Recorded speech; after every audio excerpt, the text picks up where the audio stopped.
Por eso es importante una adecuada aplicación. Ahora, nosotros tenemos una evaluación primaria, ¿no? En esta evaluación primaria hemos identificado y hemos actuado desde el inicio, ¿no? Identificado y actuado desde el inicio. Y después voy a proceder a evaluar en la vía aérea, ¿no? La respiración, la circulación, la parte neurológica y lo que corresponde a la exposición. Entonces, pero ya hice lo más importante, le di la oportunidad al paciente de ser atendido lo más pronto posible, ¿no? Solamente observando, ¿no? Observando y escuchando, nada más. Entonces, si yo identifico, actúo. Si el paciente está con dificultad respiratoria, está con disminución de oxígeno, por una disminución en la saturación de oxígeno, pues le doy oxígeno. Si el paciente está deshidratado, ¿no? Si se encuentra deshidratado, entonces, si está con signos de deshidratación, historia de pérdida y signos de deshidratación, hay dos posibilidades, ¿no? Que podría ser una deshidratación moderada o una deshidratación severa. Pero si solamente hay historia de pérdidas y el examen físico no hay signos de deshidratación, es un paciente que tiene una deshidratación leve. Entonces, dependiendo de qué tipo de deshidratación, pues yo voy a intervenir y dar el tratamiento oportuno. Entonces, pero yo identifico, actúo, no voy a dejar, no. Entonces, identifico, necesita el líquidos ese paciente porque está deshidratado, automáticamente le repongo lo que ha perdido y le dejo lo que corresponde al mantenimiento si sigue con pérdida. En el caso, por ejemplo, que puede ser un paciente con deshidratación, ya sea con vómitos o que presente diarreas, por ejemplo, ¿no? Entonces, yo tengo que reponer esas pérdidas. Entonces, eso es una constante, ¿no? Evalúo, actúo, intervengo, evalúo, actúo, intervengo. No evalúo y me olvido del paciente y ya pues cuando está chocado o cuando ya no hay retorno, no. Entonces yo tengo que estar pendiente de la evaluación de ese paciente. Por eso tengo que conocer bien lo que es normal para poder identificar lo que es patológico. Entonces, en esta evaluación pediátrica tenemos la permeabilidad de la vía aérea, los signos de dificultad respiratoria, los signos de perfusión periférica, ya hemos dicho la palidez, la piel marmórea, ¿no? Y ya después va a seguir la cianosis. Lo que utilizamos en la parte pediátrica no es tanto la escala de Glasgow, sino el APO, ¿no? Donde nosotros vamos a evaluar si ese paciente se encuentra alerta, ¿no? Entonces yo miro al pacientito, me mira, está alerta, ¿no? Ese pacientito, me acerco donde él y se pone a llorar porque lo asusté, está alerta, pues si no, no se hubiese asustado de mi cara, ¿no? Entonces, es fácil de evaluar. Voy a evaluar si ese paciente tiene dolor, ¿no? Si hay una respuesta al dolor en ese pacientito, ¿no? Entonces yo voy a evaluar mi déficit neurológico evaluando el AP, ¿no? Y con respecto a la exposición, ya pues es el entorno, ¿no? Al final es la exposición. Voy a descubrir de repente al paciente, voy a ver si hay algo más que de repente que no me he dado cuenta y que de repente el paciente tiene, de repente no le revisamos el pañal y está con una gran dermatitis, ¿no? Que se ha infectado, ¿no? O de repente es un paciente crónico, ¿no? Que nadie le revisó el pañal y de repente tiene una úlcera de cúbito. Entonces, vamos a evaluar. Pero lo más importante es el ABC, ¿no? El ABC y evaluar al paciente en ese orden, ¿no? A, B, C, D y luego la disposición al final, que también es importante, pero primero aseguramos la vía aérea y aseguramos que no tenga dificultad respiratoria y que la perfusión del paciente esté adecuada. Eso es lo primero que tenemos que hacer, en ese orden, ¿no?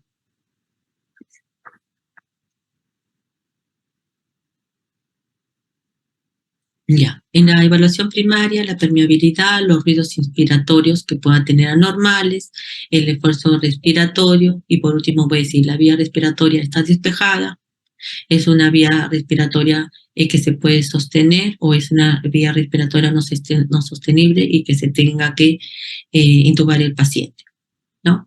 Eso es con respecto a la permeabilidad de la vía aérea.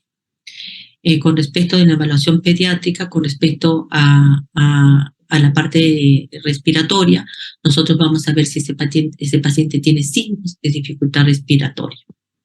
¿Qué signos vamos a encontrar? ¿No? Desde el inicio, desde que el paciente ingresa, ¿no? Vamos a ver si tiene la frecuencia respiratoria aumentada, por eso yo tengo que más o menos ver cuáles son las frecuencias respiratorias en los diferentes grupos etarios del paciente pediátrico, y si está con trabajo respiratorio. Entonces yo voy a observar si el paciente tiene tiraje subcostal, subesternal e intercostal. Yo voy a decir, este paciente tiene una dificultad leve a moderada, una dificultad respiratoria leve a moderada. Pero si yo observo en ese paciente que las retracciones están a nivel supraclavicular, supraesternal, entonces ese paciente tiene signos de dificultad respiratoria grave, y mi actitud tiene que ser diferente, ¿no? Tengo que activar a todo el equipo para poder intervenir oportunamente a ese paciente, aunque oportunamente ya no sería, porque yo debí haberlo identificado cuando estaba como leve, moderado subcostal, y no permitir que avance hasta un nivel de retracciones supraclaviculares, supraesternales. No, si estuviese dentro de la emergencia, no voy a permitir, ¿no? Entonces, por eso es que hay una persona que siempre se queda en la sala, que es la enfermera, ¿no? Y por eso todo el equipo evalúa al paciente en los 3 turnos, mañana, tarde y noche, ¿no? Para evitar que el paciente que ingresa de repente con una dificultad respiratoria leve a moderada, pues pase a una severa, ¿no? Es decir, por lo menos lo evaluamos. A veces definitivamente el desenlace va a ser así, ¿no? A veces así evoluciona el paciente, pero nuestro deber es siempre identificar los signos cuando están menos severos, porque la oportunidad del paciente siempre va a ser mejor en ese momento. Y la percusión y la auscultación, ¿no? Y de acuerdo a eso se verá si el paciente va a necesitar un tratamiento de ventilación no invasiva. De repente voy a proceder a colocarle una máscara de reservorio, ¿no? A ese paciente. Si ya no mejora, se puede hacer, y también con utilización de gases arteriales, se verá de repente si el paciente tiene indicación ya de intubación, ¿no? Todo va a depender mucho del paciente. Y la parte circulatoria, en la evaluación pediátrica vamos a evaluar la frecuencia cardíaca, siempre los pulsos periféricos y centrales. Eso es una rutina en el paciente cuando evaluamos a los pacientes, los pulsos periféricos y centrales, cómo está la perfusión cutánea, ¿no? Ahora, la perfusión cutánea también hay que tener bastante cuidado cuando hace mucho frío, ¿no? Porque mientras más pequeño es el paciente puede haber vasoconstricción, y no necesariamente es por déficit de volumen, sino de repente por la frialdad, ¿no? Y la frialdad del momento. Pero para eso tenemos que estar pendientes, pues, ¿no? Si vemos un paciente que está alerta, ¿no? Está alerta, pero está con la frialdad distal en las extremidades inferiores y de repente un poquito de higiene capilar prolongado, pero es por el frío y más no porque entonces tengo que ver. Por eso la evaluación es, no solamente veo una cosa, sino veo el conjunto del paciente, ¿no? El conjunto del paciente. Voy a cohibir la hemorragia, en el caso que el paciente tuviese hemorragia. Voy a canalizar un acceso venoso. Justo hace unos días hemos tenido una conferencia con médicos del extranjero, que a través del SLEP donde pertenecemos, en emergencia pediátrica. Entonces, la canalización del acceso venoso, ¿no? A veces en otros países tienen una pistola, ¿no? Para la canalización. A veces cuando el paciente está muy deshidratado, es muy difícil proceder al acceso venoso, ¿no? Es difícil proceder al acceso venoso, entonces se tiene con esa pistola. Pero nosotros no tenemos, en el Revalliati, siendo el hospital más grande del país, no tenemos pistolas para canalizar la vía intravenosa en el paciente que está con shock. ¿no? Porque a veces el personal de enfermería, hasta que son expertas, porque realmente cuántos pacientes al día canalizan vía y durante varios años, entonces definitivamente tienen una experiencia para canalizar, pero a veces por el estado del paciente, ya porque es un desnutrido y asociado a problemas de volumen severo que están en shock, entonces ese paciente es difícil canalizar la vía. Entonces se utiliza la canalización con la vía intraósea con una hoja gruesa, ¿no? Y tenemos realmente, no hemos tenido ninguna complicaciones ni de infecciones colocándolo, pero se tiene que colocar de la manera adecuada. Y una vez que ya el paciente se estabilice, se le retira, ¿no? Entonces, eso es desde el punto de vista de la circulación. Y desde el punto de vista de la perfusión, ¿sí?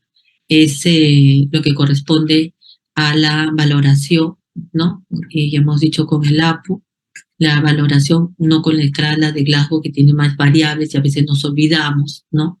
En cambio acá lo más frecuente es preguntarle si está alerta, si no sé si nos responde o no nos responde, si responde al dolor o no responde. Entonces es más fácil de valorarlo que con los 3 parámetros que tienen las escalas de Glasgow, que es más difícil hacerlo, ¿no? Entonces en la emergencia tenemos que hacer cosas más prácticas que den resultados, pero que a la larga siempre se beneficie el paciente, ¿no? Es diferente cuando ya el paciente es un paciente tequeado y que necesitamos hacer una evaluación mucho más fina, entonces vamos a utilizar la escala de Glasgow. No olvidarnos que todo paciente con problema neurológico tenemos que ver el diámetro pupilar, ¿no? Y si están simétricas o no están simétricas, obligatoriamente, ¿no? Obligatoriamente. Y por último, la exposición, ¿no? Generalmente aquel paciente que llega, pues, que no se que no se conoce, que no es de su casa, sino que de repente pudiese venir de campo o de cualquier otro lugar en la que podría haber algún tipo de exposición, entonces ahí generalmente se desviste para ver si se encuentran lesiones o en el caso de un accidente de tránsito, siempre y cuando no tenga lesiones en cuanto a la vía respiratoria o que esté protegida, ¿no? Para buscar laceraciones. Entonces, eso es con respecto a la evaluación pediátrica. El paciente no es que va a venir solamente con problemas respiratorios, sino viene con problemas respiratorios, cardiorrespiratorios mixtos, ¿no? Nunca tenemos un paciente que viene una cosa, sino es un paciente que es en su conjunto. Y por eso tenemos que aprender a evaluar todo en conjunto en el paciente, ¿no? Ser sistemático, ¿no? Son cosas puntuales. A veces no tenemos que aprender el vaporeto, sino más que todo relacionar los signos, los síntomas, la fisiología y la fisiopatología, ¿no? Y lo entendemos y creo que toda la vida nos vamos a acordar de lo que hemos aprendido en los primeros años, ¿no? Pero entendiéndolo. Si no lo entendemos es más difícil. La evaluación secundaria en la parte pediátrica es lo que nosotros conocemos como antecedentes en la evolución tradicional, ¿no? De la historia clínica. Y estos tenemos la mnemotécnica del SAMPRE. S, que es signos y síntomas. A, que son alergias. 3, que son medicamentos, ¿no? La P, que son patologías previas, siempre la última comida, nunca olvidarse de la última comida, porque sí se puede aspirar el paciente.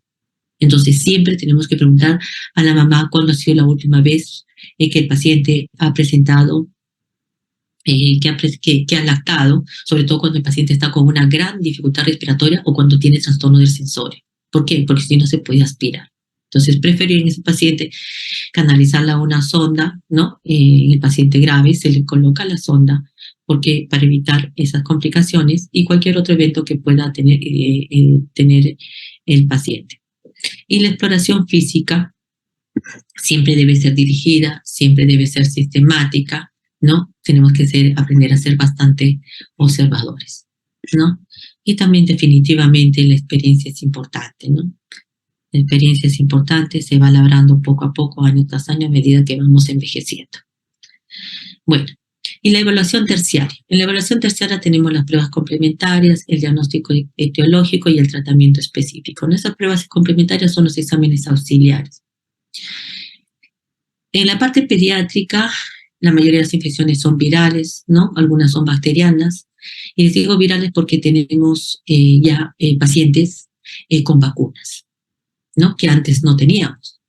¿No? O teníamos menos, ahora ya no vemos, por ejemplo, neumonías bacterianas por neumococo, por amófilo, que antes veíamos, ahora vemos bastantes neumonías, los chicos que están yendo a la Revaliati, por la cantidad de pacientes han visto, pacientes con bronconeumonías con sibilantes, ¿no? O sea, o son virales, o son por micoplasma, ¿no?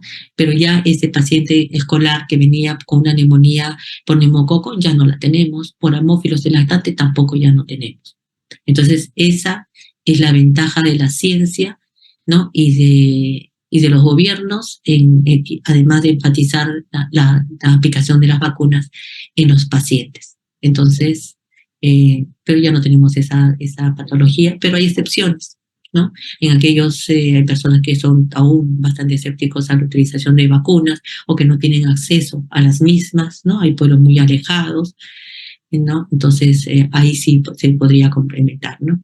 Utilizar los exámenes oficiales que sean solamente necesarios, ¿no? No vamos a pedir una batería de exámenes en los pacientes, ¿no? Porque a veces pedir mucho desde el inicio nos puede hacer que nosotros indiquemos medicamentos que realmente no necesita el paciente, ¿no? El diagnóstico etiológico y el tratamiento específico es parte de la evaluación de estas herramientas de la evaluación primaria, secundaria y terciaria. Acá, solamente para que recordemos los ruidos respiratorios, ¿no? Eh, eh, en los pacientes jamás, bueno, no sé qué pasa, no, bueno, pero ustedes seguro que van a poder encontrar el video porque el video está en la web, ¿no? Les voy a mandar el link, ¿no? Bueno, pero ¿qué es importante? Es decir, es importante que vean los videos de las diferentes dificultades respiratorias y de los sonidos, ¿no? Para que aprendan a identificar qué es un sibilante, qué es un estridor laringio, ¿no? Y definitivamente, cuando yo ya tengo estos pacientes con dificultad respiratoria, no pueden llegar pues hacia la emergencia. Entonces, si llegan en esas condiciones, es porque no se ha intervenido adecuadamente. Entonces, yo tengo que tratar de identificar al paciente al inicio, no cuando ya se desencadenó todo el cuadro y la dificultad respiratoria es bastante severa, y donde algunos van a tener más oportunidad que otros de salir bien y sin ningún tipo de lesión. Entonces, la finalidad es identificar al paciente oportunamente temprano para evitar las complicaciones posteriores, ¿no? Y esa es la tarea de nosotros, ¿no? De estudiar bien, pero no estudiar paporreta, sino entendiendo y buscando las cosas puntuales que necesito identificar en el paciente para hacer un buen diagnóstico y trabajar bastante con los diagnósticos diferenciales. Eso sería todo. Un ratito, les hice un cajú. Esta no es la diapositiva original, no sé dónde se me equivoqué al cargar. Entonces, y el cajú, un ratito, se los voy a poner para que... ¿Me están escuchando? Hola, Sí, doctora. hola. Sí, doctora. Y ella, perfecto. Un ratito voy a poner ese cajú.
Por favor, entren al cajón.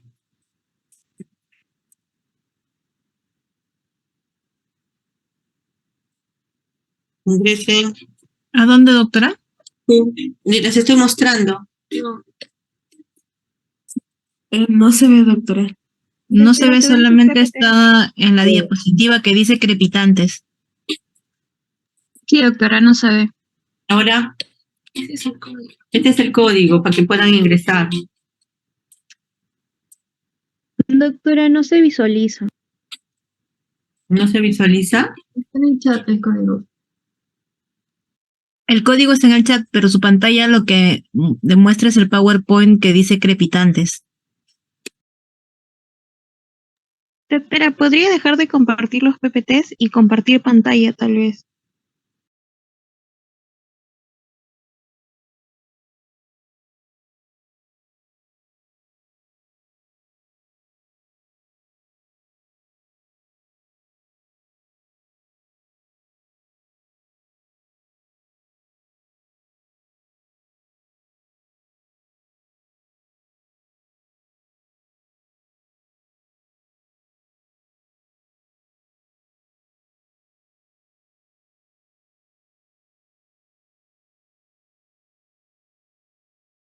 Doctora, no se puede ingresar porque dice que ya está, yendo el límite de participantes.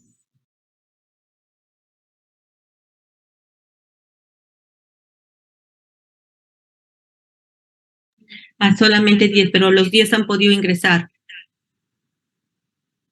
¿Alguno de ustedes ya ingresó o no? Hola. Maricruz, ¿pudiste ingresar?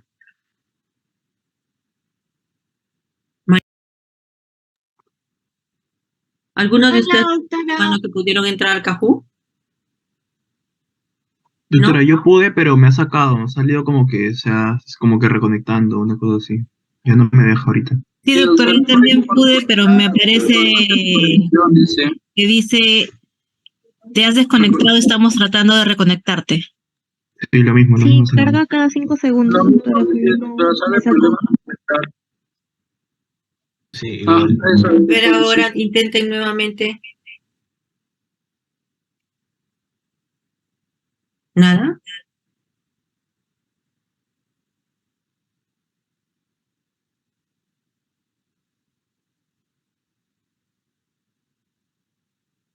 ¿Pudieron, chicos?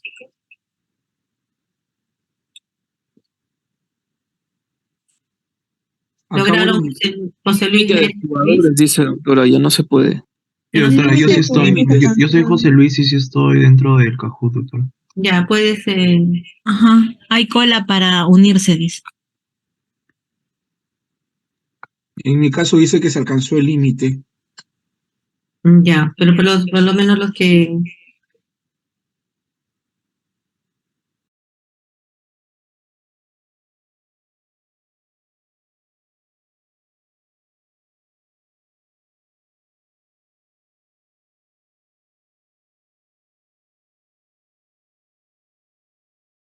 Ahora.